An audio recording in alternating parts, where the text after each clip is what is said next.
आजकल फिजिक्स वाला के अलख पांडे बहुत चर्चा में चल रहे हैं। क्यों? क्योंकि छुप छुपा के, सबसे बच बचा के, साइड से, कोने से जाके कॉन्फिडेंशियल रूट से आईपीओ लॉन्च किया है। मैं आपको समझा देता हूं, उसको इजी भाषा में समझा देता हूं। कॉन्फिडेंशियल रूट से आईपीओ क्यों कर रहे हैं? टाटा प्ले, ओयो, स्विगी, विशाल मेगा मार्ट, इंदिरा आईवीएफ, इन सब में कॉमन चीज है, ये सारे के सारे कॉन्फिडेंशियल चोरी छुपे ऐसा साइड से निकल के आईपीओ के रूट पे गए। अलख पांडे भी जा रहे हैं। पर ये न्यूज में क्यों बना? आईपीओ में लिस्ट होने के दो तरीके होते हैं, सीख लो फटाफट से। एक ट्रेडिशनल जिसमें सारे जाते हैं, और एक कॉन्फिडेंशियल जिसमें अब तक ये 7वीं कंपनी जो गई, इससे पहले खाली 6 ही गई हैं, सारी रेगुलर रूट से जाती हैं। फर्क क्या है दोनों के अंदर?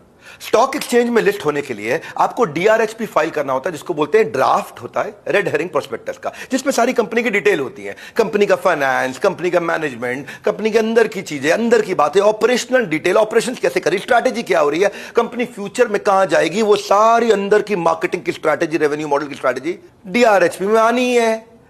और उसके बाद क्या होता है? ये ड्राफ्ट रेड हेरिंग प्रोस्पेक्टस है। इसके बाद आपका आईपीओ अभी भी कैंसिल हो सकता है, रुक सकता है। केवल 55% कंपनियों का पास होता है, बाकियों को रुक जाता है।